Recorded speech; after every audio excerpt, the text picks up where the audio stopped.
Hello, everyone, and welcome to the third innings. My name is Maxwell Charles, and alongside me, as always, is my co-host and good friend Prasuk Jain. So, Prasuk, we have seen another game of cricket, you could say, because that's what it was today, between CSK and DC. So, of course, the Chennai Super Kings, formerly known as the Gujarat Lions, and the Delhi Capitals. How would you describe this game in three words? Pretty one-sided. I would agree with that. And we'll see why right now as we go through the numbers of this game. So, CSK batted first. They managed to put up a total of 188 for 7, with Rainey doing most of the scoring. Sorry, with Raina doing most of the scoring. There's a typo. 54 of 36. Moeen Ali scoring 36 of 24. And Sam Curran, the big 14-year-old, scoring 34 of 15. Wokes took 2 for 18 of 3 overs for the Delhi Capitals. Avish Khan took 2 for 23 of 4 overs. Tom Curran 1 for 40 of 4 overs. DC managed to chase it down with ease, scoring 190 for 3. Darwan scoring 85 of 54 and Shaw scoring 72 of 38. Not much in it for the CSK bowlers. Shardul Thakur took 2 for 53 of 3.4 overs, and Dwayne Bravo deceptively took 1 for 28 of 4 overs. So, Prasuk, no Rabada or Nokia for DC. No, none of the speed twins from South Africa for them. They still managed to do the job. How happy would DC be with the bowling efforts of their team tonight? Very happy, I would say. It's very good signs for them. It's very good signs for them because it means that they have a good bench strength, and I'm very happy as well being DC fan.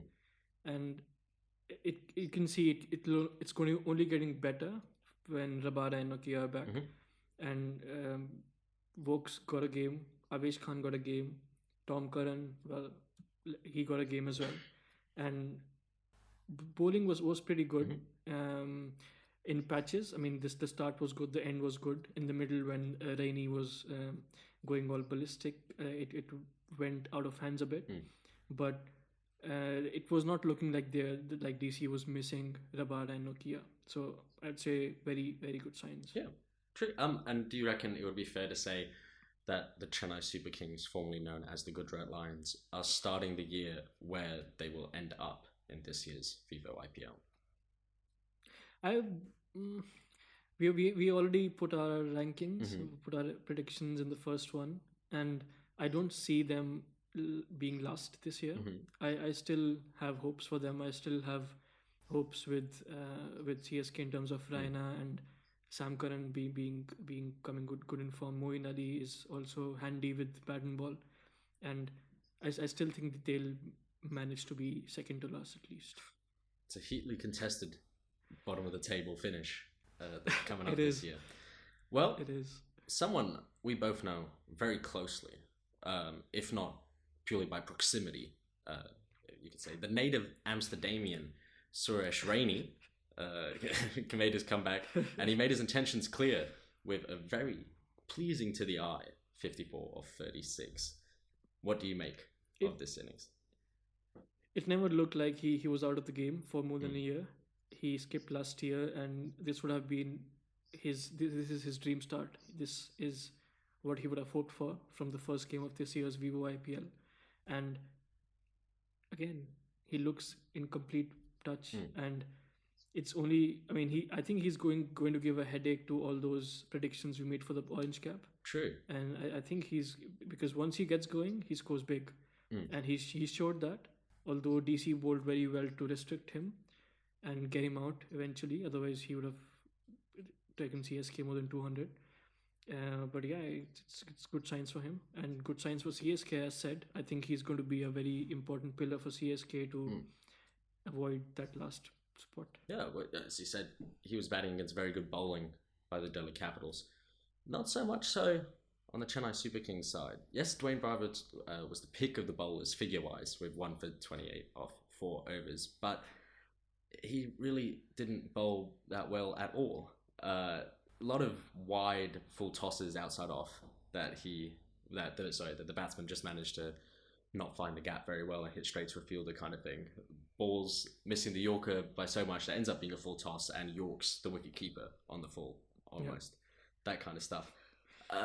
He got away with it tonight, and I think if CSK are relying on his bowling a lot this season, they could be in even more trouble than they found themselves in at the start. He's, don't get me wrong, he's not a bad sixth bowler at all, I think, but if you're relying on him to be more of a fourth bowler or a fifth bowler kind of thing, then I think that's a problem that they're going to face. Something CSK is not realizing is, as we discussed before again, is that people age, people get old, people's reactions and instincts and skills do go down with age. And although we see it from Dwayne Bravo, there is someone who defies that logic from CSK. 14-year-old Sam Curran. How was his performance in this game? He's kind of proving himself to be an IPL specialist. He had quite a big lull in form recently until that big knock against India in the recent series that kind of brought people were kind of turning against him for a bit. So why is he in the side kind of thing? More towards his brother, but he also copped a bit of flag as well for it. But yeah, as soon as he's in that yellow CSK jersey, he's all up and about, and he's scoring 34 or 15 and bowling not too badly, really. 2 for 12. Sorry, 2 overs, none for 12. 2 overs, none for 24. Going at 12 runs and over. My apologies. It's not too bad in a game where the opposition scores 190. It's a bit expensive, but it's manageable. Yeah, He hit his brother for 2 consecutive sixes. Exactly. It reminds me of being in the backyard. Take that, Chris. He can also go home and say that he was less expensive than his brother as well, but more expensive in the IPL auction, I believe. Another bragging right, and probably the biggest out of all of them. At the dinner table. Yeah, another youngster who doesn't look young at all. Mini Soba Shastri, also known as your favorite player, Prithvi Shaw, continued his good absolute favorite. I know that you sleep with like a poster of him above your wall, and you pet goodnight. I have a poster of him everywhere. I've seen it. It's a big poster. Yeah, he continued his good form from the Vijay Hazare Trophy, and he looked in sublime touch. Some of those guides through the mid-wicket area I really found quite intriguing. Maybe you could give us a bit more in depth of how he went about it. Also some lofts over mid-off and mid-on, especially in the power play when the field is up. And I picked him for my orange cap winner, and I was very relieved after seeing what he did in the first game. And he does look in sublime touch. He has worked over his fitness and his game and his skills in the last 1 year.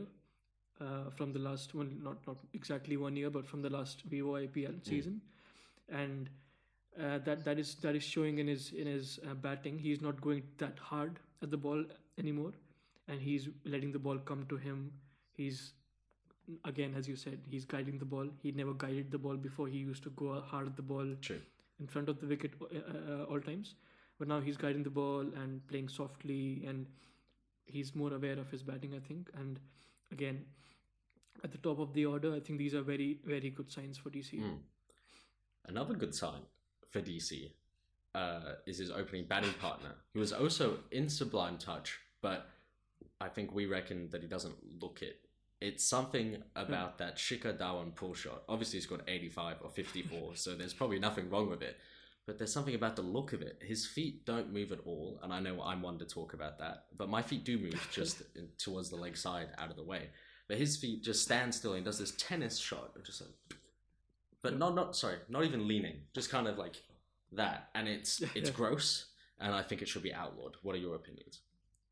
In front of the wicket, that too, not behind the wicket. True. In front of the wicket, so it's like sorting flies. See, I can't even do it that bad. That's how bad it is. But I think if you go to India, there are a lot of flies. I think that comes naturally. So maybe he's just used to that, and then he just thought, okay, let's incorporate that in the batting. But it's paying dividends for him. Yeah. He scored 85 or 54 quick enough, and secured a good total for DC. Won the game for DC, and I'm very, very happy as a DC fan. Yeah, we should maybe have a running segment for each DC game where we rate it. Was it a sicker Darwin performance or was it a shitter Darwin performance? We can We rate should it do like that. that. We should do that next time. Yeah. So for today, Sika Darwin. It was brilliant. Sicker though. Sika Yeah. Darwin. Well, we have to rate the entire game as well. Was it sick? Was it shitar? Which one was it? Somewhere in between. Somewhere in between. And we have to rate it out of 5 because that's the parameters we gave ourselves when we decided to start doing this. Obviously, it wasn't a complete blowout. It was pretty one-sided, but God, there's more one-sided games than winning it with like 9-10 balls to spare. There's games where you win it in the 13th over, and that's very one-sided. So yeah, somewhere in the freeze. Where would you reckon? Where are you comfortable at? 3.6.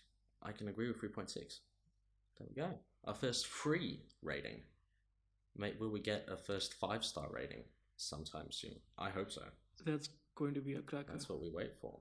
And we have to also choose who were the biggest winners of this Vivo IPL game. What are your thoughts? There's some obvious people that I think should be in there. I have Prithvi Shaw in there. Mhm. Definitely, because he, from the form he was coming out of, I think it's very important innings for him, and positive for him, positive for the team. So he has a lot to take out of it. I have Raina for the same reason. Coming out of a skipped season of Vivo IPL, he would have not expected, but he would have dreamed for this sort of an innings in the first game. So he has a lot to take out of as well.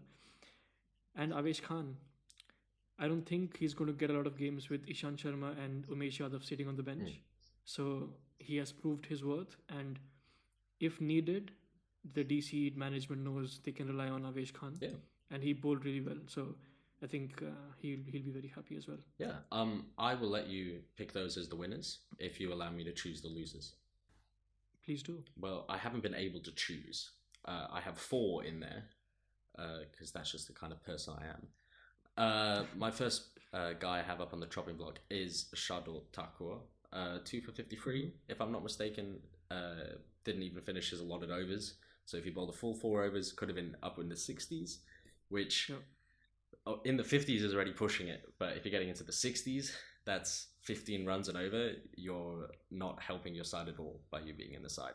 He did take 2 wickets, but it's too costly. Too costly. Exactly. If he took 3 for 53, different story. No, He might be in the winners, but he didn't. Maybe.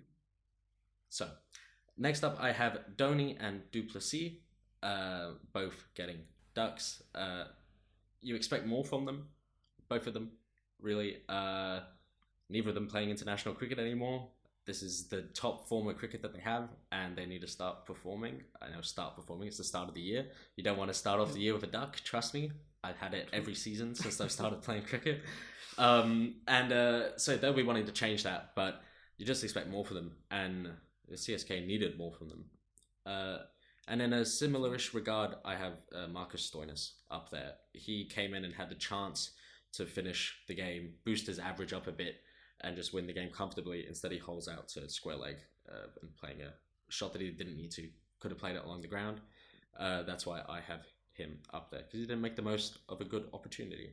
I hope he's saving his best for the games that Shikhar Dhawan plays a Shiddar Dhawan in. Plays a Sikhar Dhawan becomes a Shitta Dhawan, and exactly. Yeah. And then we have Stoinis. Then we have big Marcus Stoinis, massive Big groinus. boy. Yeah, I'm hoping that he saves it for the World Cup coming up soon. That's just me. You'd hope so. Until they play the Netherlands, then it's yeah. testy. Yeah. Anyway, that's all the time we have for today. Make sure you give us a follow in the socials in the description, and stay tuned for our recap of the Sunrisers Hyderabad versus KKR game tomorrow, and our new show that comes out at the end of every week. My name has been Maxwell Charles, and alongside me, as always, has been my co-host and good friend Prasuk Jain, and we look forward to seeing you soon. Thank you.